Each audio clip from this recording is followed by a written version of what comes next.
Hey, good morning, good afternoon, or good evening to you, depending on when you're watching this edition of Hypnosis Week Live. Yes, it's me again, Alex William Smith, better known to many of you as Jonathan Royal, the British bad boy of hypnosis from magicalguru.com. But as always, enough about me. I've got another great guest for you, a guest who has carved his own niche in the industry, which is something we've talked about in the past, creating your own niche, because that way then you stand out more, you become the go-to expert for it. And quite most definitely, without argument, the gentleman I'm about to introduce you to has done that with what generally will be termed as perhaps sports psychology or sports motivational hypnotherapy or peak performance hypnotherapy. It doesn't matter what you call it.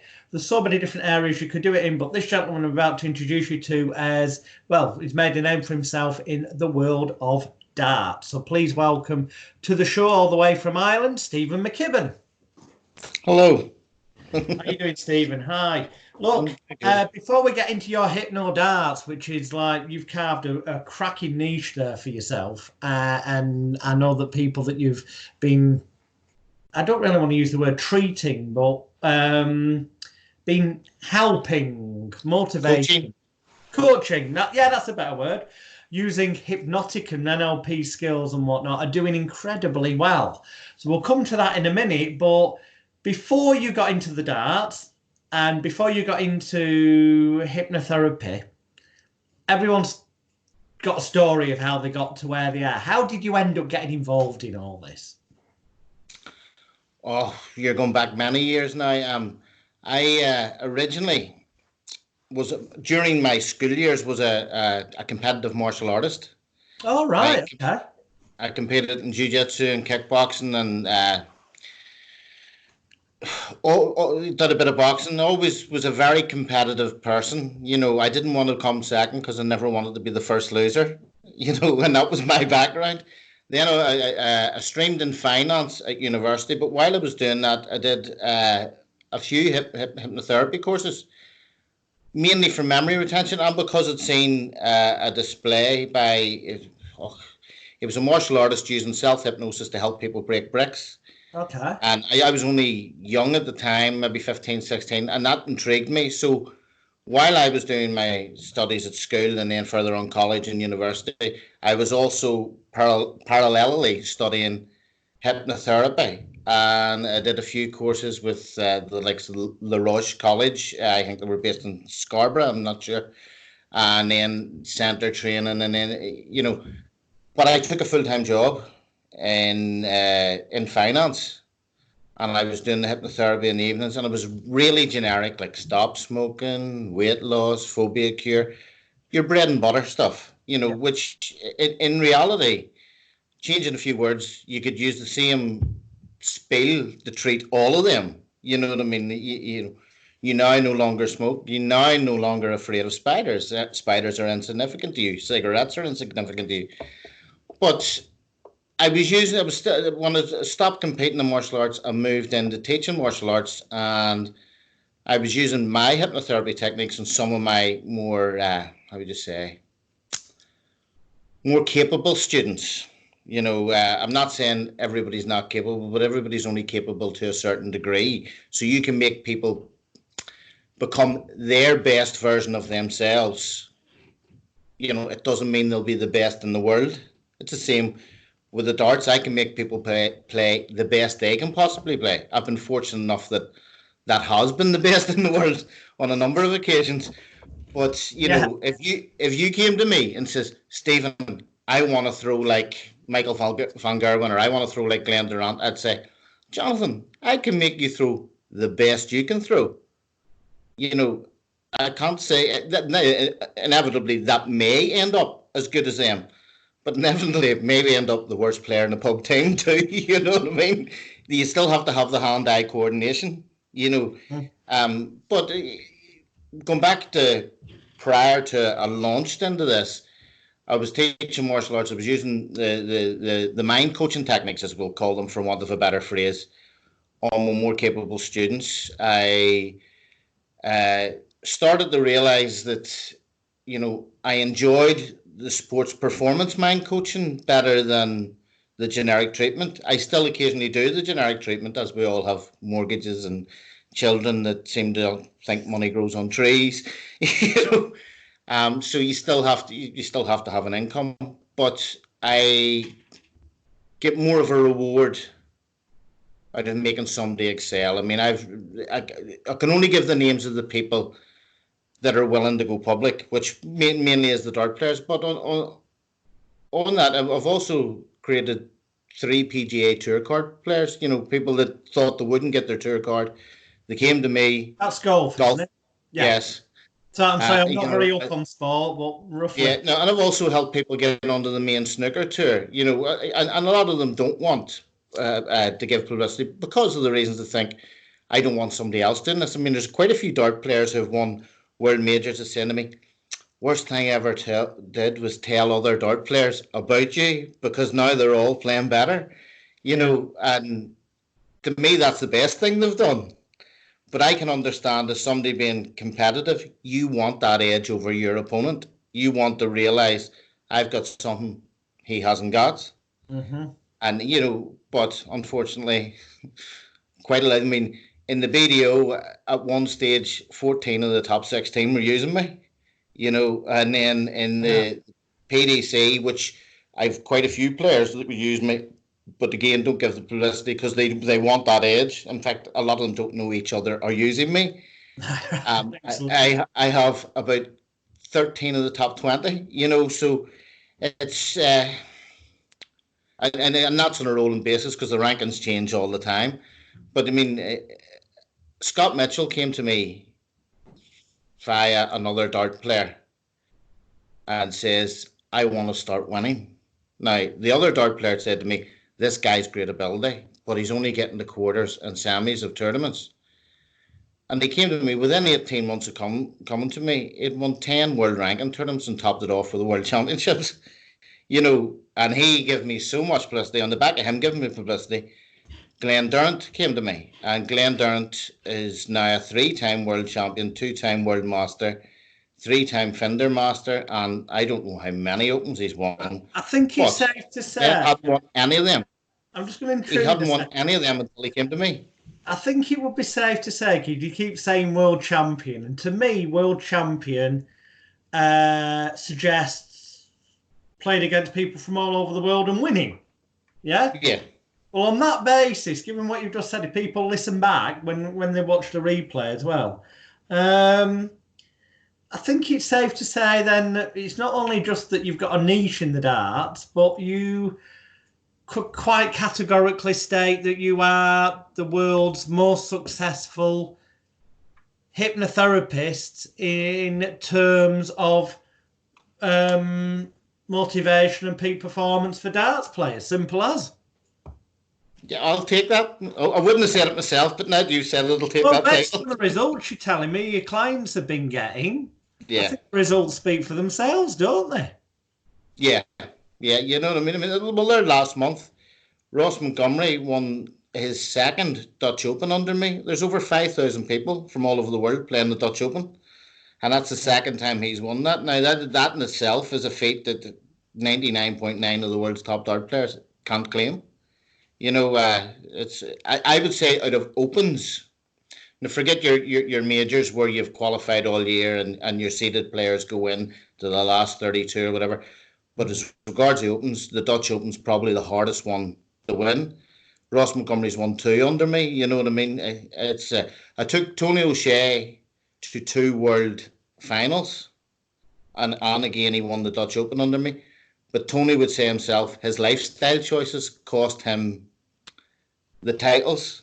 I'm not going to go into it. We all know people's habits in the darts circuit of, well, everybody starts playing darts in the pub. Well, what I mean? That's the first thing, you know what I mean? You'd see them on telly. They banned it now, haven't they? But it used to be pint in hand, cigarette in the other. Yeah. Yeah. I can remember watching it as a kid, and you would have seen them holding the cigarette as they're throwing and then lifting the pint, and you're going, yeah. I've got to ask you, your dad. My job today on this interview is to ask you the questions that people at home in our industry would probably be thinking of. And one that just jumped into my head there is it did used to be a game where they were, if I drank as much as I saw people drinking in a darts game when it used to be on TV, I'd fall on the floor, and yet they're able to Yeah. throw these darts and arguably, I heard stories that there were darts players who couldn't hit bullseye, for example, unless they'd had several pints. Yeah, well, I know a number that are still, and this is only from me going to tournaments Yeah. with my players, and I'm watching players. I know some players that cannot lift a dart until they've had 10 pints of beer. I couldn't drink 10 pints of beer. You know what I mean? No, I mean, is that I something? wouldn't find my way home after 10 pints of beer. No, is that something you've helped anyone with? I mean, obviously, without Yes, mentioning names, yes, the ability to get into that zone without having to drink. totally, totally. And that I would speak to them. The first, there's a few who said to me, I want to be able to play without alcohol. And I says, well, you can. Oh, I can't. I says, have you a dartboard in the house? Yes. Can you lift darts and throw the dartboard in the house? Yes. Can you hit a bullseye? Yes. Can you hit a treble 20? Yes.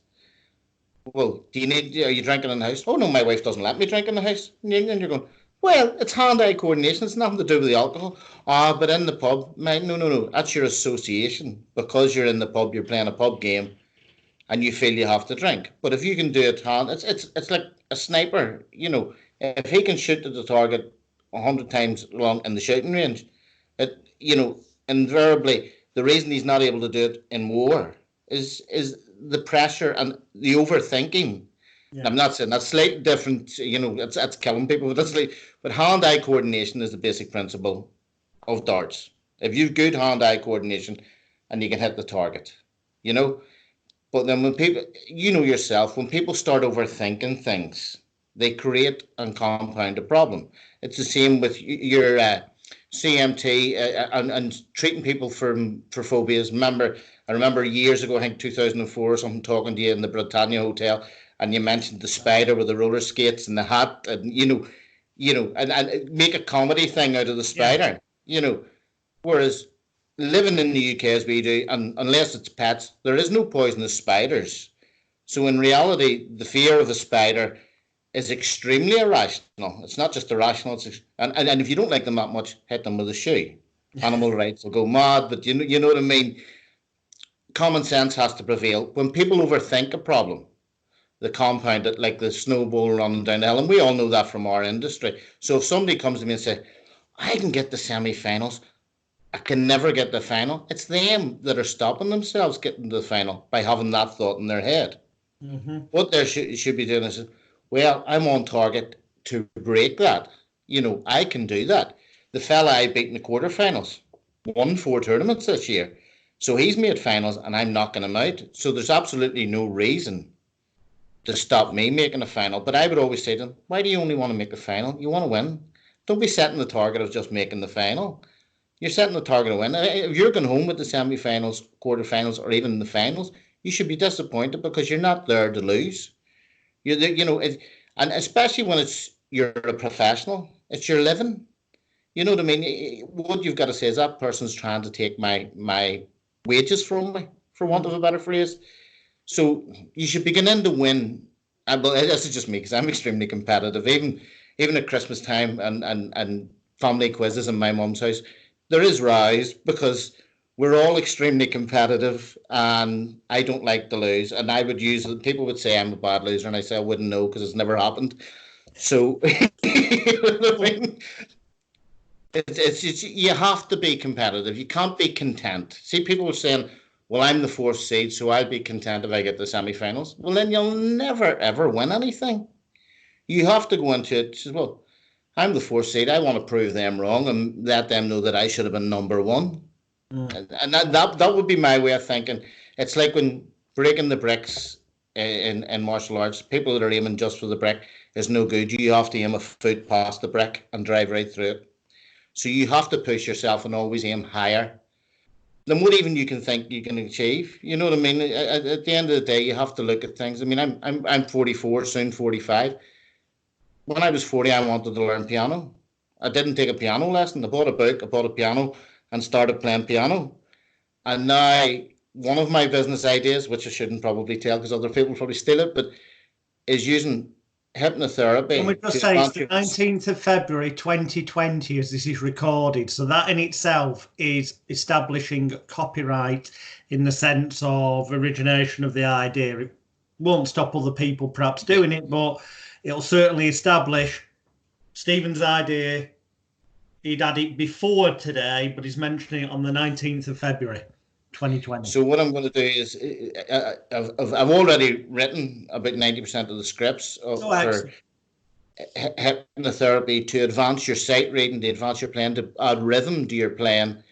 And I'm in the process of getting my daughter, because I'm not very technical, editing videos of me playing chords and tunes and melodies that people can copy and learn to get them started. Because when I was 40, I remember asking a piano teacher at my daughter's primary school, I was thinking of learning piano.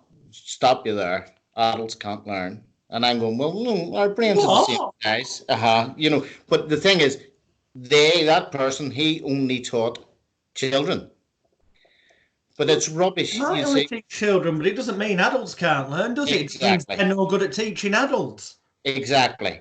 And but that in itself made me more, as I say, I'm very competitive. That made me more determined. I mean, how dare he say that to me? So I went and bought a book, bought a piano, bang, started. Not saying brilliant, because there is pieces that I struggle to play, but if I focus, I can play them. But I'm playing pieces that are I'm banned from music shops that are grade 7, which, one grade higher is when you teach. So to me, I've done what I want to do. So I want to make, there is way, yourself, there's ways to advance your learning. There's language patterns are a great thing to enable people to speed up their learning, and again, you and I know we've been on hypnotherapy courses. I mean, you're probably like myself, spent many thousands of pounds over the years to listen to a lot of bull, bleep. You know what I mean? A lot of people stand up. Bullshit. He's allowed to swear. Bullshit. Yeah. Okay. Yeah.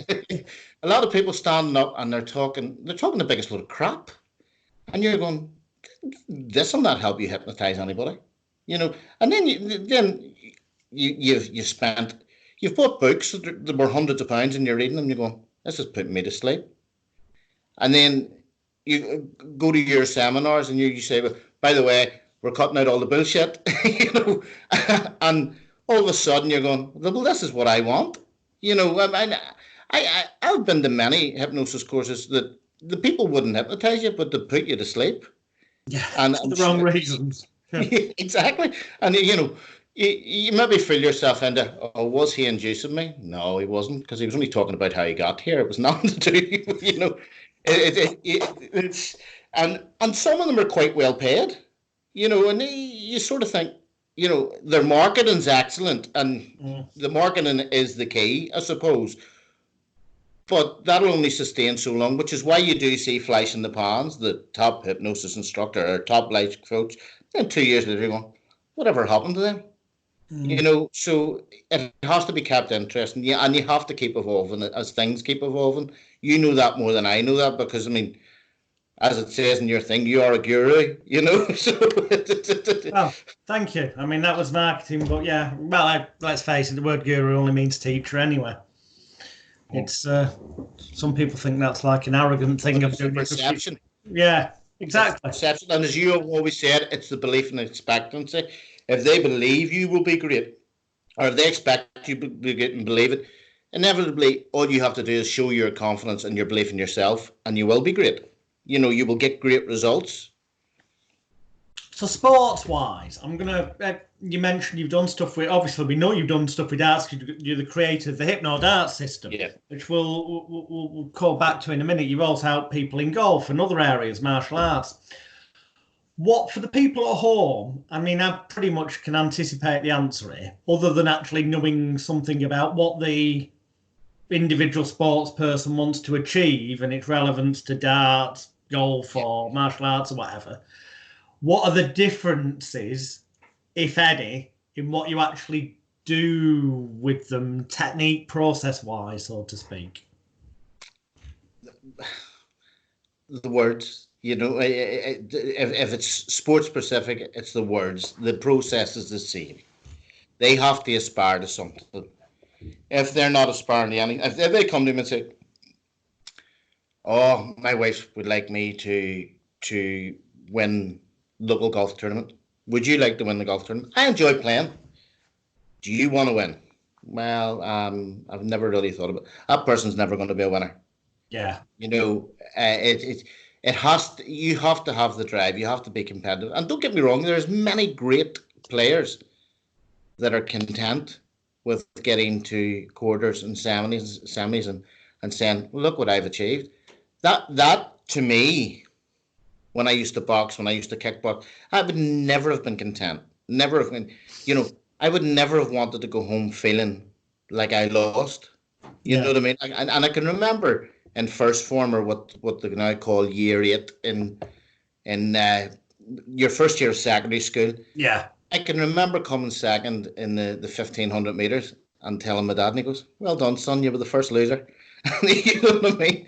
And he was joking, but he's right. Who remembers the silver medalists at the Olympics or the Commonwealth Games? You remember the gold medalists? No. Unless the person you have an affinity with, or they're linked to you, or you'd money on them, you'll remember them.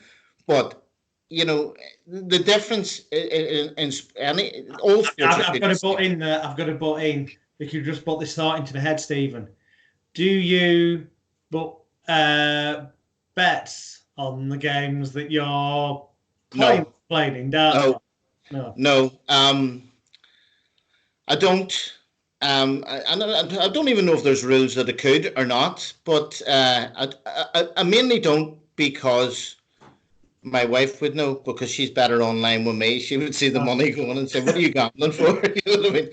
And as much as I'd like to think I'm in control, I'm not really. Okay, right. I let on. I bluff my game to let on I'm in charge, but because with the I don't think any of us really are. Your clients get. I know I'd be so tempted to be sticking bets on because the majority of the time they're getting amazing. Yeah. Well, they pay me, so I'm getting money out of it anyway. I've never been one to really gamble. I used to gamble in boxing, until a few certainties got knocked out in the first round, and you're sort of going, you can box. Look at your man Deontay Wilder in America. Everybody's saying he can't box. He's at 41 fights and 40 knockouts. It's very hard to avoid a sledgehammer. You know what I mean? So I'll play devil's advocate here. In this situation, I know elements of this have arisen because of what you put out on social media. I know the occasion has occurred where two of your clients have ended up head to head with each other. Yes.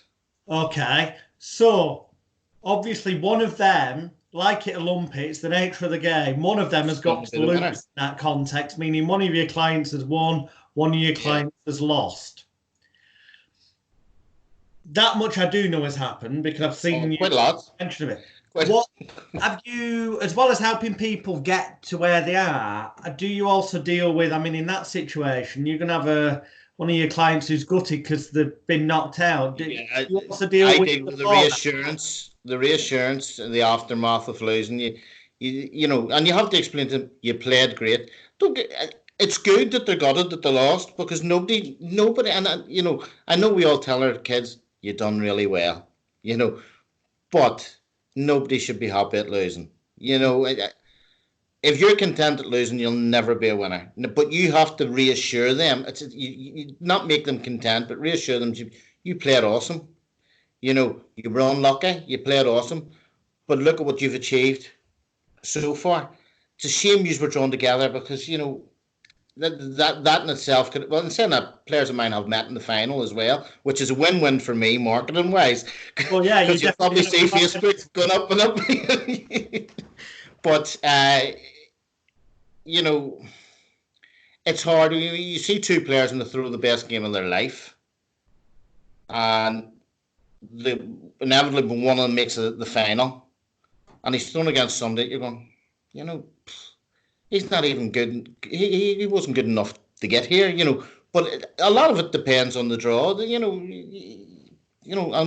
with bigger tournaments and draws being random, you can't predict things.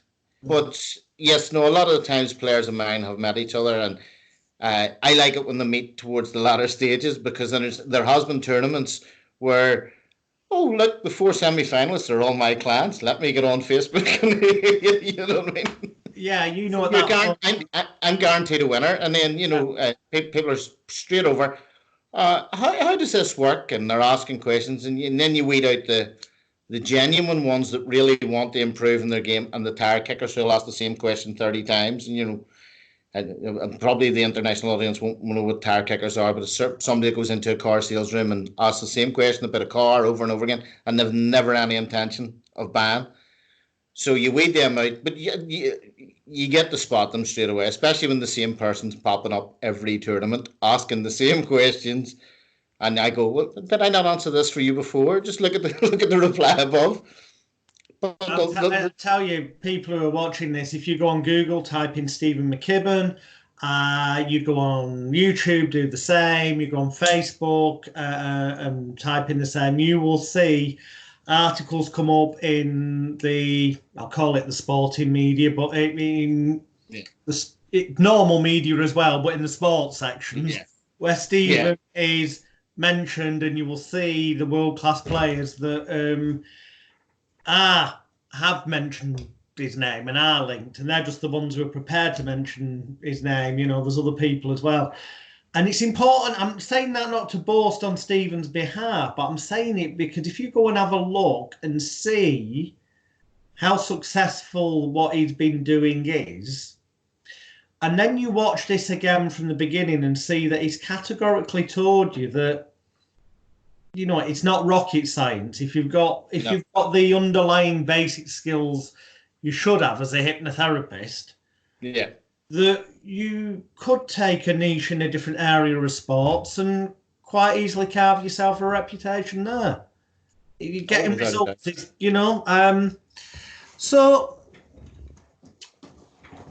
yeah, I mean, when you get people come to you, you're lucky that you're getting people who are like way up there. Do you also deal with people that are... Yeah. I have a client tonight that's just a local pub player, and he's travelling about 150 miles just to come and see me.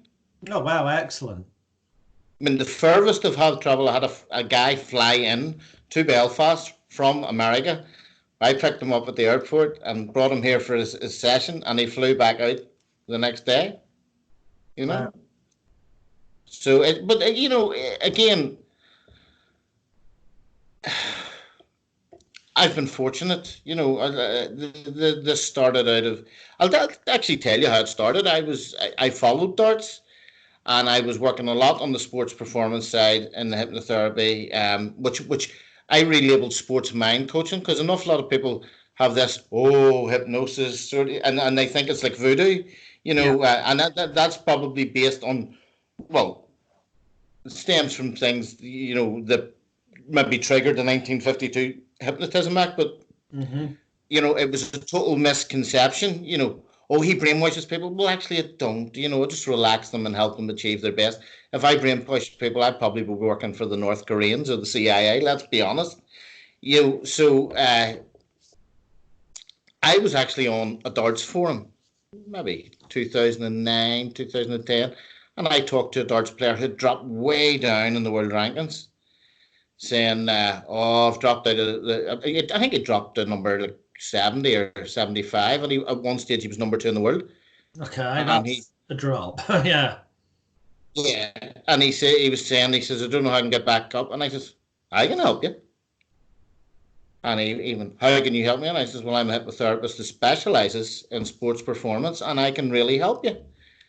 Well, what can you do? And I says, well, here's my number. Let's have a chat, because it's easier to strike up a rapport when you're actually speaking with people. You can't strike up a rapport chatting online with typing away, but inevitably, I'm not a fast typer, so he's waiting a while for my reply. So I says, let's have a chat on. And we started talking on the phone, and he says, well, can I book a session? And I said, yes, you can book a session. He came, and I'd made him a CD before he came. It's MP3s now. Nobody takes CDs anymore. But he went away. He kept in touch over the next 3 or 4 months, and lo and behold, he was winning tournament after tournament after tournament. And he says, he phoned me about 4.5 months after coming, and he goes, Stephen, just to let you know, I'm now in the top 8 in the world again. And I went, wow. And he says, send me business cards. So I came into the house and I said to the wife, I says, Leslie, where's my business cards? She says, we've none left. Hey, we'll have to get on the Vistaprint and order some business cards. Ordered the business cards, sent them to him. Then I'm getting phone call from other dart players. Can you help me? I've sort of struggled. I've had a plateau. I've been playing darts. Won this, won that. Can't win anything now. And as soon as they say they can't win anything, I know they've a mental block, because I would always tell people, well, I haven't, rather than saying I can't win anything, I haven't won anything in 6 months, but I'm determined to win something again. It's just a language pattern. Yeah. And then other people started coming to me, and one or two of them are saying, I'm not telling anybody because I'm improving, and I don't want them to know why I'm improving. And I'm going, oh, no, feel free to tell people, honestly, when you've had a few drinks, stepping into the conversation. Well, no, and then all of a sudden I started telling people, and then I got the phone call from Scott Mitchell, and he says, Darryl Fitton's winning tournament after tournament, Tony O'Shea's winning everything, Gary Robson's winning tournament after tournament. He says, I can only ever get the semi-finals. And I says, well, and I'd already been told about his ability. Mm-hmm. He's fantastic. And I says, well, Scott, I can make you play the best you can play. And my belief is the best you can play is be world champion. And he says, do you believe in me that much? I says, I believe in you, but if I can make you believe in you, you'll be world champion. 18 months later, he was lifting the world title. And that to me, that was the pinnacle then. But through him, he gave my phone number to Glenn Durrant, and Glenn Durrant was saying, everybody's calling me the nearly man. I nearly get there every time. And I says, well, listen, let's focus. I've seen you play. I believe you can beat any player in the world. He says, I believe that too, but it's just in the setting. I mean, no, it's not the setting. I says, the situation's the same regardless where you are. You're 7'9¼ away from that board. It's you and the dartboard and the darts. Doesn't matter what the crowd are saying. Doesn't matter what your opponent's muttering behind you. Doesn't matter if somebody's clinking ice. It's you and the dartboard. Like 6 months later, he left the World Masters. And then all of a sudden he's winning major after major. And then 3 world titles later, 2 World Masters, 3 Fender Masters, the countless opens of category A's, B's and C's. And I got a phone call from somebody that worked for the Middlesbrough Gazette on the interview me. Why is the Middlesbrough? And it's because he's from Middlesbrough, Yeah. And then I'm getting the Bournemouth Echo phoning me, and I mean, why are all these regional papers, all around the UK interested? And then I tried, of course, I says, I'm going to get my local papers involved. Not of local interest, not of local, I mean, there was maybe a few incidences in Northern Ireland where highlighting news better than what I would have highlighted news for negatively, you know what I mean? Yeah. But journalists will go where the biggest story is.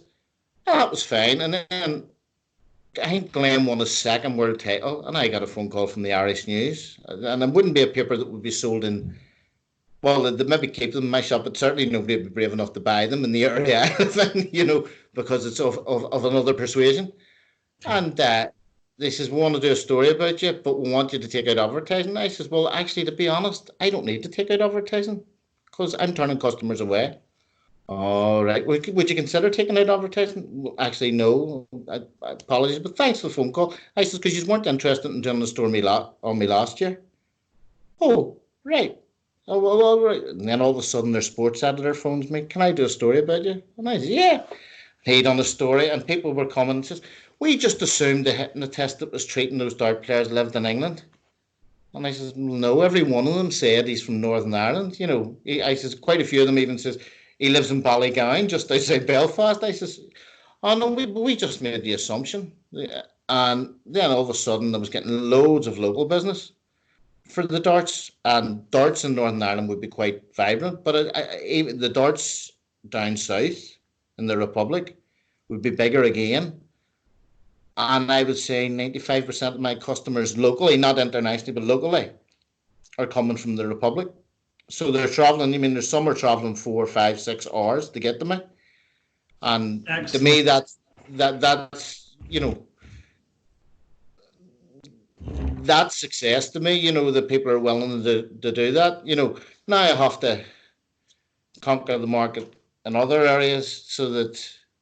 So for the people who are at home, well, wherever they are in the world, well, obviously, hypnotherapists, helpers, coaches, whatever bloody title they're under, who are thinking, oh, I know a few darts players, but they're thinking, oh, what would I do with them? Now, I know that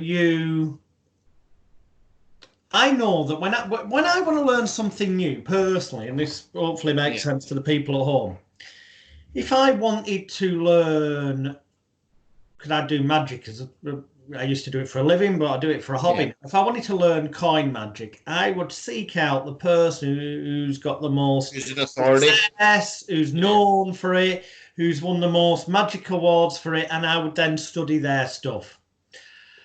So in terms of darts, the results you've got, the simple fact is currently, as we speak on the 19th of February 2020, no one else has got the level of success with people in world darts competitions and stuff that you have as a mind therapy practitioner. The facts speak for themselves. So logically, I would be coming and studying your stuff. Now, for the people at home, I want to mention, I know that you have, albeit it's aimed at darts players, but for therapists watching, it could be worth them getting it to see and listen and observe the kind of techniques you use with your client that you're getting success with. That you've got a Hypno-Darts, I've got a Hypno-Darts package. It's like 6 or 7 sessions on download, and obviously a listening guideline with it. It's on hypnodarts.com or assuredhypnotherapy.com.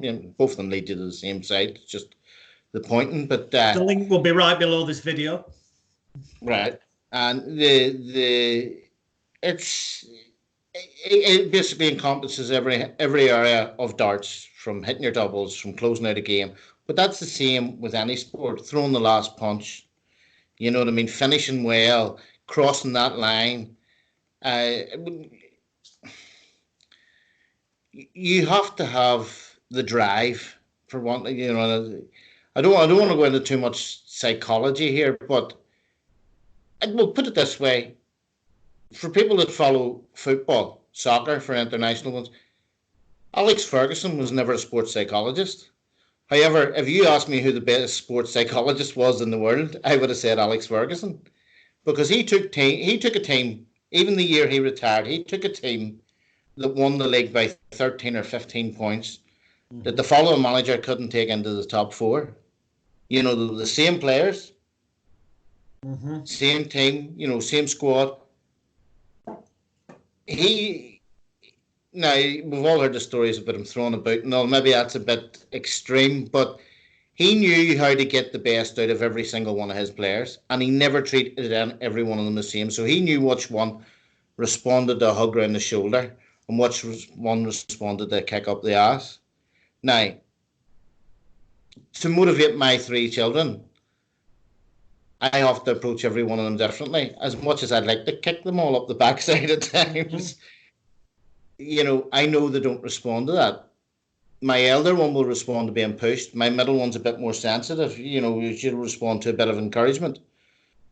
The younger one, I still think she's the boss. She responds to nothing at the minute, but she's only 5, so we'll get there with her. But it's about finding what your client will respond to if you're treating them one-to-one. If you're doing a generic treatment, it's about choosing the best approach and encompassing everything. Get get them fired up. Visualizing, you have to visualize to succeed. If you want to be a millionaire, you don't sit and go, how am I going to get out of this estate? How am I going to get out? How am I going to get a new car? You visualize yourself in the new place. You visualize yourself being successful. And when you do that, it inspires you to have dreams and just it pushes you towards success. And whether it's in sport, whether it's in business, whether it's in academia, the process is the same. People make too much out of it. Oh, but how, wouldn't know how to do it, apply it to this. Well, you look at a salesman. A salesman uses the same techniques as a motivational speaker. You know what I mean? And basically, a salesman is selling you something you don't actually need. You know what I mean? Oh, look, this car has heated seats. Oh, but I live in the Bahamas. I don't need heated seats. Oh, but you'll have the only car with heated seats. You have to. What I do in the Hypno-Darts could be applied to any sport. But when you take the psychology, it can be applied to anything. If you want to get the best out of people, your clients, if you want to go in and be a motivational speaker, a public speaker, or a business performance consultant, that's a new one for me. I'm going to write that down. A business performance consultant, that's actually quite good. The process is the same. You see what the targets are. You see who's willing to go for the targets. I mean, because in business, there will be dead weight. If people say, I've never been asked to do that before, I'm happy doing what I'm doing. Well, they're not gonna progress the business forward. You need to, here's the targets. Who's willing to go for them targets? Who's willing to try and surpass them targets? Because at the end of the day, if you're surpassing your expectations, you're succeeding. Yeah. And that's the same in hypnotherapy. There's not. You and I know there's an awful lot of people who have great potential, they're great hypnotherapists, and they're failed hypnotherapists. There's more people quit being a hypnotherapist than most professions. They come and go. Well, you run a training school, you see that they've started. Oh, now they're back washing cars for a living. Yeah, I'm glad to say that I can honestly say that, and I am saying this on here, so people want to challenge me on this, fine, contact me. I would quite happily state here and go into court of law and say I have a higher success rate percentage-wise with people I teach hypnotherapy and such to, of them actually getting into business and remaining in business than any other trainer in the world. And that sounds incredibly arrogant, but I keep an eye out. And you're right, most people, they're doing it part-time. Even the people who look like they're successful, just because they've got a wonderful website, you check them out, really dig close in the social media, and they slip up somewhere, and you find out they're in a part-time job on the side as well, because they can't bloody make it pay, because most of the courses are run by people who don't have any real-world success other than making the money from teaching other people. So they can't teach the people how to get clients, for starters, which is ridiculous. And that's the thing. And the one thing I noticed with you, I think it was maybe 2003, 2004, the Britannia Hotel in Birmingham, we were standing having a chat, and you says, but you can always ring me, because I would say, I think you and Andrew Newton were standing smoking back when there was a smoking area in hotels. That's a while ago.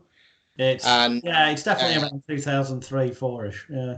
And I would say, well, what if you get somebody that comes with something that's you've never treated before?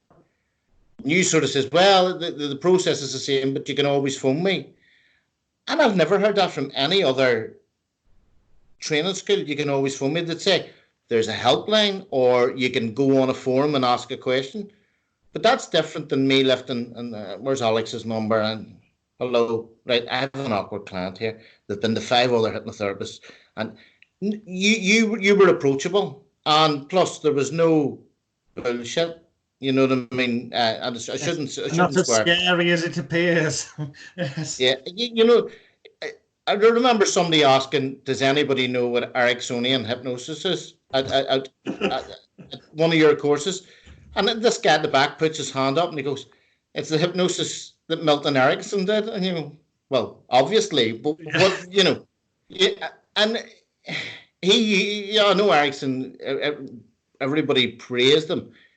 But there was one study where he tried so many times, maybe 100 times, I can't remember the number, to hypnotize one person until he was successful. He was a crap hypnotist, Erickson, and this Yeah. will people. But if you think because there's books out and people go, Erickson, the god of hypnosis, you know, he could hypnotize people without them even knowing they were being hypnotized. No, he bored them to death over hours, and he used psychological persuasion techniques that are frankly unethical and borderline illegal. And he admitted this himself in his own journal that he published himself, that he would, whilst working in psychiatric wards, go get people, if arguably hypnotise them, put them into a trance state and lean them so their head's against the wall and they're at an angle, for example, so they're in the stress position of catalepsy, and leave them there for hours for his own amusement. The guy was a perverted, sick, twisted person into bondage, domination, sadomasochism with his psychiatric clients for his own personal perversions. And yes, I do have evidence of that. It's in the Biology of Hypnosis video set that's on magicalguru.com. And all of it, he admitted to himself in his own publications, but people seem to ignore all that. Sorry. But doesn't that show you the difference But doesn't that show you the difference in time and generation? The people weren't outraged back then, whereas if you did that now, you'd be in court within a heartbeat. Yeah. You know what I mean? And that's the thing. So to me, giving hypnosis a label as Erickson hypnosis or Bandler hypnosis or Grinder hypnosis, it's rubbish. You know, it's hypnotherapy. It could be called relaxation therapy for all you want, because what you're basically doing is relaxing them down into that state, which I would have always described just before you're awake in the morning, and well, you're still not quite wide awake, but we were asleep, but totally aware of everything. Mm-hmm. You can make the optimum suggestion, and people saying, "Oh, I don't believe in suggestion hypnotherapy." Everything in life is suggestion. You know, I go to church. You know, you could not believe in God unless you're suggestible. You could not be an atheist unless you're suggestible. You couldn't learn to walk, talk, read, or write unless you're open to suggestion. You know, anybody that's not suggestible is in a coma, and that's too far gone for hypnotherapy. You know, you know what I mean. So it's you couldn't learn to be a physicist if you weren't open to suggestion and open to the theories of physics. You could, in fairness to Erickson, there's one thing he said which is true, although which is that clients all have the answer to their own problems within themselves. But there again, that wasn't Erickson's creation, because Sigmund Freud said a very similar thing. Yeah. And in that regard, let me throw this at you, and then you can then expand on it. For the people at home, to put this in context, if suddenly someone contacted me and it was for darts, and I've never dealt with anyone who played darts before, so the first thing I'd do, I would get hold of Stephen's Hypno-Darts package from Hypno-Darts.com, the link will be there, and see what someone who's having massive success is doing. Well, let's say somebody came to you for, here's an example. The first time somebody came to me for football, I hate football with a passion. I hated it at school because it'd be rainy, muddy. I didn't see the point. If you like the ball, why stop kicking it away from yourself? Sorry to think I'm just upset. But I just think fucking pointless. And the truth is, it was only made the national game because governments encouraged it so that it can divide and conquer and cause arguments. So it's a level of mind control. But anyway, aside from that, somebody came to me. They wanted to offer me money to help them improve their game. And I'm on about professional level. Because in the past, I've worked with Blackburn Rovers when they were in the Premiership. Wigan Athletic, I worked with them 2 weeks before a vital game, and then they ended up getting into the Premiership. But this was actually, he was from neither of those teams, but he came, this first time I'd ever done anything football-wise. I don't know the first thing about football except I don't like it. But what I thought was, well, he knows. So I asked him, what is it about your game that you need to improve? And I took notes. Yeah. And I said, what areas of the position you play, because I knew that much. I knew everyone had their own different position. But I said, You know, what is it you need to do to the best of your ability? What is it you think's been screwing up? Yeah. And how do you think I can help you do that? Because I'm a great believer that if they turn around and say, or have me imagine X, Y, Z, that even if that would be Yeah. unconventional, if they think it, then it's worth doing because they've got a Yeah. belief in it. And you just Yeah. take what they say and feed it back to them in a manner of doing like mental rehearsals, because unconsciously we don't know the difference between Yeah. reality or fake, and get them to see themselves kicking the ball at the right angle so it goes in the goal, or whatever it is relevant to their Yeah. sport that they've said, using most importantly the language and terms that they use. Yes. And that is how I would approach it with someone I'd never, a sport that I'd never had any dealings with or knowledge of before. What can you add to that? I have another similar example to that. I had Excellent. a guy phoned and says he wanted to come to me for sports performance. He heard it was really good, Mm-hmm. and he played polo. Well, Okay. idiot here thought he meant water polo, swimming. No, this was a guy that played polo. No, your £1 million a game Oh, with the polo on a horse. horse. Oh, right. Yes. Okay. Yeah. But I just assumed, oh, he's working class like me. But anyway, he came and big fancy car and all, and he came in through the house and out to my office at the back, and we're talking away. And at that stage, I realised I know frig all about polo, and I just done exactly what you done. I said, so how often do you play? Where do you play? Oh, I play all around the world. I was playing in Brazil last week. Oh, were you? Very good for you. And what do you like about the game? You tell me what positions have you played, because I didn't know what positions there was in polo. All Mm-hmm. I know is you're on a horse and you're waving a stick, you know.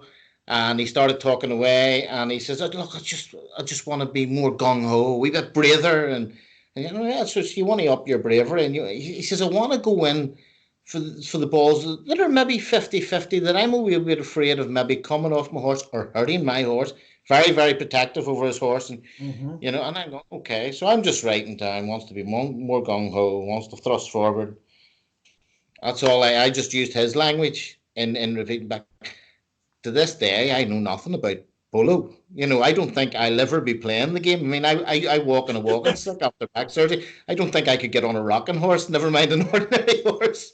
Excellent. So, but you have to treat them for what they want. If they told you patting their head and sticking their tongue out, they think would cure them. So, well, that's okay. Let's try that. Let's pat your head and stick your tongue out and see how you feel. Do you feel better after that?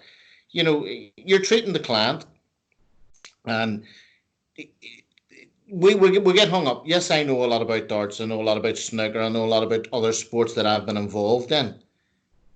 But there's a lot of sports I know nothing about. In cricket. I couldn't even tell you the scoring system in cricket. A lot of my family watch cricket, and I'm going, why? It's great. It's on for 5 days. Their clothes are still white. That's not a sport. you know, Nobody's getting dirty. They're running off their ball, and nobody's tackling him. But it's I know nothing about cricket, but I still using their knowledge, you could still treat them.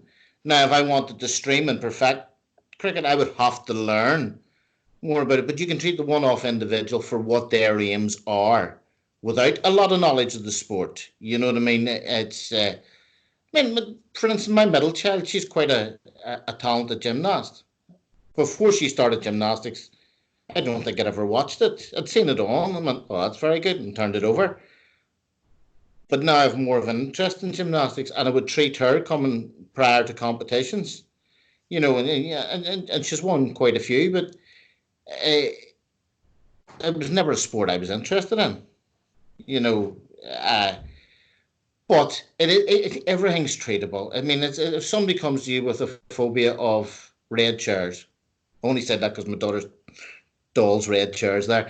But if somebody come to you the phobia of red chairs, it's no different than removing the phobia of a spider. It's no different than removing the phobia of a snake. It's still an irrational fear. And see this here, I've met many. In fact, I treated a girl who attended a hypnotherapist twice a week for 40 weeks for a certain problem. It was a psychosexual problem. And I why'd you go twice a week? Well, he told me I needed to. I said, what did he do? He kept asking me, where did I think I started? And I mean, whoa, I don't want to know where it started. I just want you to realize now what your boyfriend is wanting with you is different than what other people had with you, which may or may not have triggered this. I says, there may have things that happen that have triggered what's going on, but inevitably there isn't always something. And just because he says he's regressing you back, if you're going twice a week for 40 weeks, I mean, he basically just paid the guy's mortgage, you know.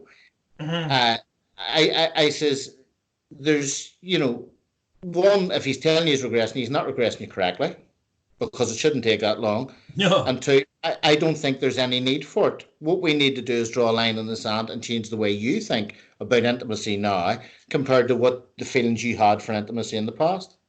She was with me 40 minutes, left, got up and hugged me and showed me she hadn't hugged a man in 20 years. Okay. Got up and hugged me and said thank you. And I said, you're welcome.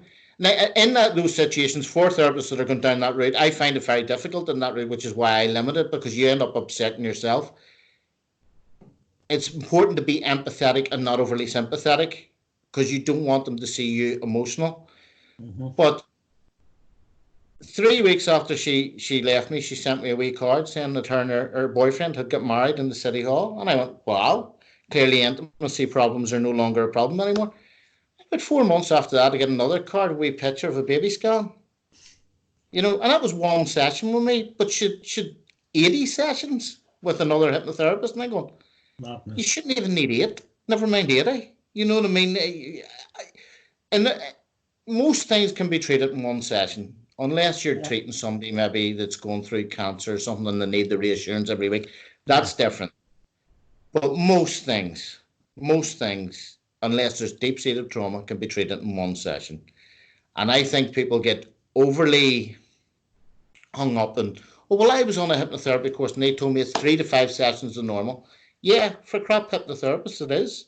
Not for somebody that's competent at the job, or for somebody that's just, you know, looking to repeat custom and ripping the person off. Yeah, I agree with you more, but I want to just, for the people, listeners at home, draw their attention again to the fact of the clarification of, unless it was, and you gave the example of a cancer patient, it might want reassurance. That's effectively positive state of mind counselling. Yeah, affirmation. To keep them in a good zone, you know. And yet, that's fine. But with sports psychology stuff as well, you're going to see them more than once, aren't you? Because I know with the football because they're setting themselves different goals. You know what I mean? They're coming, I want to get into the top 100. I want to get into the top 50. I want to win the world championships, or I want to get mature card. The goals keep changing because it's a continuous cycle. You know what I mean? And at times, if you look at football changes because they've introduced VAR, which is basically a defender's nightmare. Firing a video up of it's video replay of incidents so that the referee can.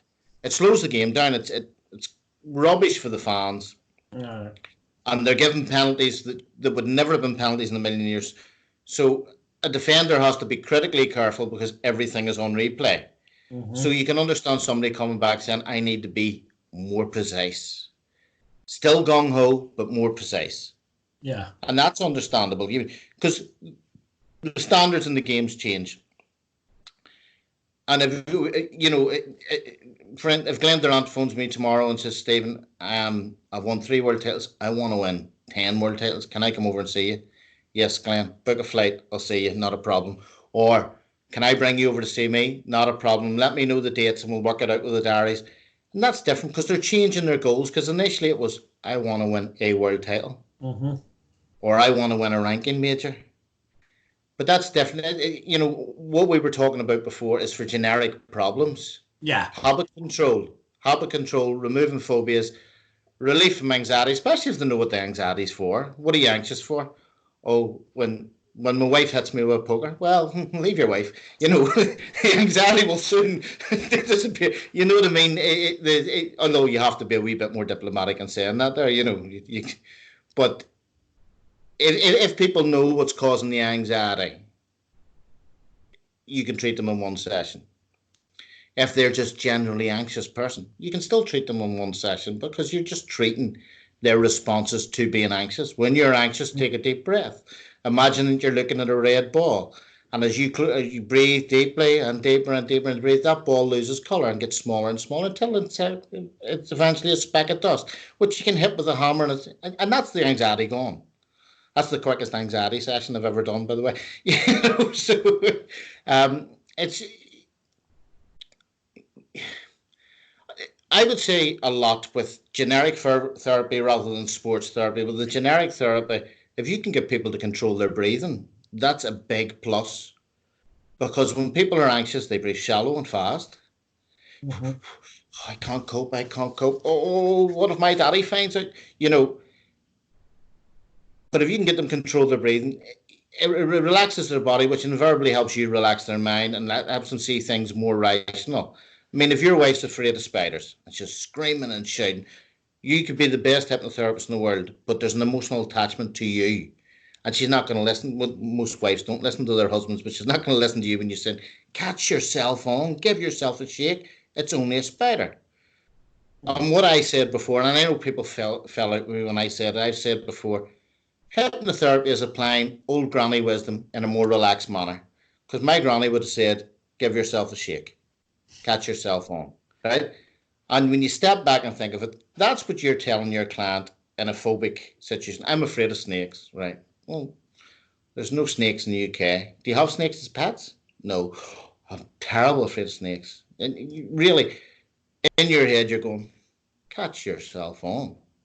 But when you relax them and invariably tell them, well, there's no snakes in the UK, so you shouldn't be overly anxious. If it's bothering you on TV, you can turn the channel. However, a snake cannot harm you. You're not in an environment where a snake can harm you. Snakes are of no significance to you. If you're ever on a holiday where snakes are about, you'll be in a controlled environment. Just to really upset a lot of people who watch this at home, I take it a step further, and I think that, especially when you're charging a sizable fee as a therapist, when the client comes to you, we'll use phobia as an example, but I think this applies to everything, pretty much everything. I believe that they have already decided that they are ready to no longer be scared of the thing, or to stop smoking, or to whatever. You're the last stop. And we, as the therapist, are merely giving them a kind of invisible shield.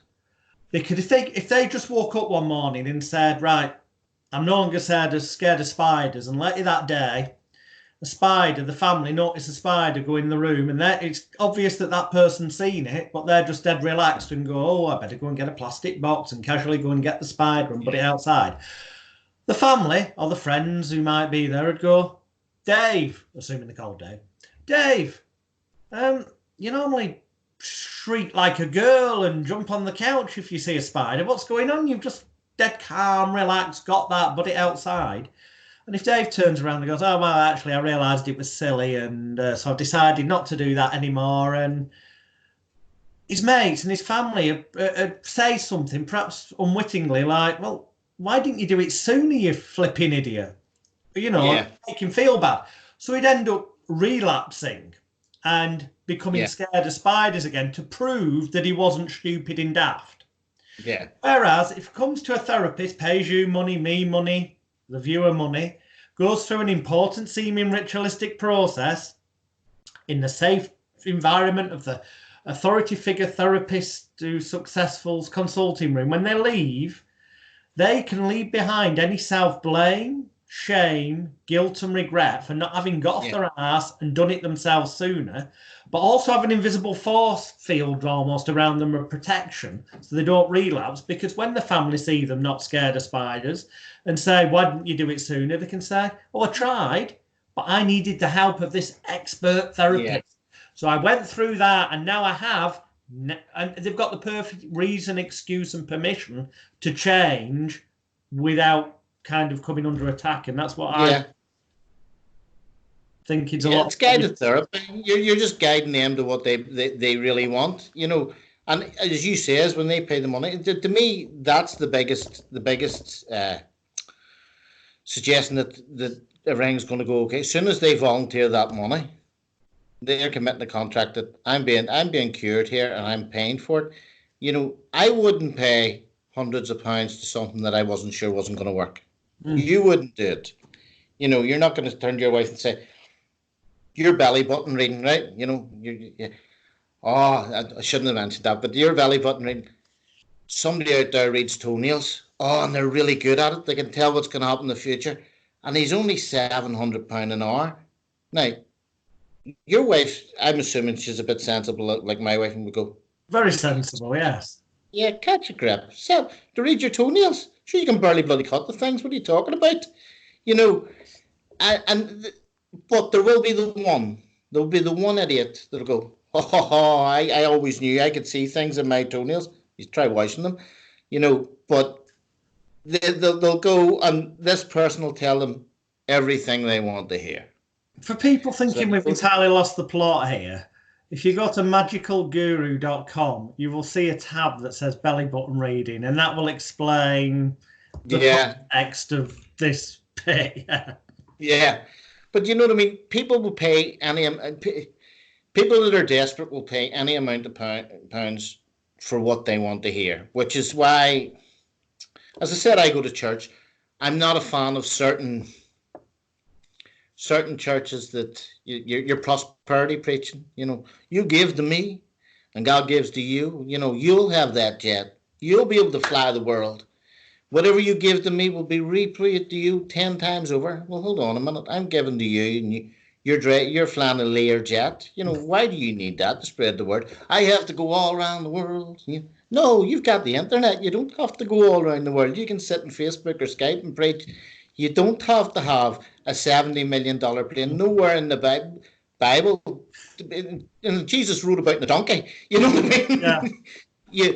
But that's just an issue I have. But the people that are given to those people, I'm going to get lots of hate mail from prosperity preachers, but people that are given to those people are inevitably people that can't afford, that are looking answers, that are buying the handkerchief with Jesus Christ initials on it, thinking it cures cancers, that are buying this that cures AIDS. These are people that have no more options left, and they'll say, oh, I'll borrow money, and I would, don't get me wrong, if you were in desperation and it was for one of your children, I would try anything to help one of my children, as would you. But there's people out there that prey on it, and, you know, to me, and I'm not giving names and I'm not reporting anybody, but that guy that's seen that girl for 40 weeks, twice a week, he preyed on her. Yeah. Whether he believes he preyed on her or not is another thing. Yeah. It was wrong. You know, she was with me 40 minutes and she was cured. And it was in an area that I've treated before, but I don't feel comfortable with. I always feel upset after it. When you're hearing somebody that's going through such a hard time and it's so emotional, and there has been things that have happened in their past, which I told her I had no interest in hearing, because the past is the past. If you relive bad experiences over and over and over again, you'll never be happy. You know, if you're sitting thinking, remember that bugger that called me out of 20 grand? Remember him. You're never going to get over it because you're focusing on the negative all the time. You know, and that was a relatively easy one in comparison to what people that are coming with the psychosexual stuff. But if I can't help somebody, or at least to make them feel better in an hour, in 40 minutes to an hour, I'd be reluctant to take them for repeat custom, because I would say, listen, maybe the rapport is not there between me and you, or maybe hypnotherapy is not for you, but I can refer you to somebody that deals with this all the time. Yeah. And that was the sad thing too of that girl. That's one that of quite a lot that you hear of, but that's one that came to me for a service that I was happy to provide on a one-off occasion. But there is things out there. There is support groups, and there is crisis centres that offer, whether their services is good or not, but they offer services for free to people in those situations. So anybody that's going to take them twice a week, rather than say, hold on a minute here. There's people that do this all the time, and it's not going to cost you a penny, love. Yeah. I mean, because I asked her how she afforded going twice a week to this guy, and she told me she borrowed against her house, and I went, what? But, you know, that's one story. Many nightmare stories is there out there like that. And the problem is, when you hear a story like that, if you're not in the field, if you're not in our circles, you're going, they're all charlatans. You know, and why would you go to that?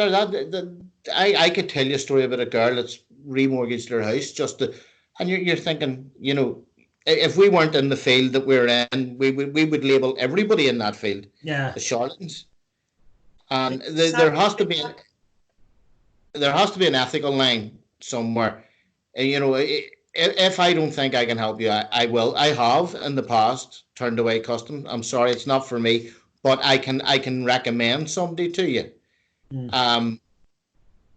So although we say a lot of generic things can be treated the same, if you don't feel comfortable, and this is going out to every therapist out there, if you don't feel comfortable taking the custom on, and you don't want to tell them you don't feel comfortable, just say, I'm sorry, I am booked out, but I can get you a name of somebody that's within the vicinity that I would recommend, and refer them to another professional. You don't have to let on that you're not comfortable with treating that. Just let on you're more successful than what you are. You know what I mean? I've been having to turn so much business away, and I really feel for you. But if you give me your email, I'll send you the number of a guy or a girl that's really good. And even if you don't know the number of a guy or a girl that's really good, come off, research, find out, and ping something to them. I do think quite often a lot of therapists, Lord, mainly because of the training they've got, the way things are overcomplicated because the trainers want to justify them going on another course and another course. Whereas in truth, quite often it's about just the past. People are either living in the past, things that happened that they wish they could change, which regrets, guilt, shame, self-blame, but ultimately causing depression or negative thoughts. Or they're living in the future with fear of, will this happen or won't it? Anxiety and stress of, will I be able to pay the bills and stuff? It's future or past, whereas if they lived in the moment, they wouldn't have those stress and anxiety or panic attacks. They wouldn't have the depression because you're not dwelling on the negatives that's occurred. You could live for now. It's awareness of now, the moment. I had a client once that came to me because they were afraid terrorists are going to blow us up in the street. There's going to be a third world war. And I'm going, where are you getting all this from? She says, I spend my day sitting watching CNN.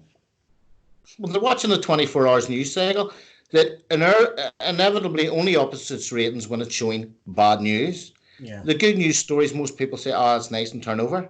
You know what I mean? So this person's getting the most negative spin on stuff. And you know, I've seen things happen, especially here in Northern Ireland, during the Troubles. I've seen things happen and then watched the news about them going, that's not exactly, it wasn't as bad as that. Now, don't get me wrong, there was horrendous things happened, but even the most minuscule thing they put a bad spin on, right? And that's the news.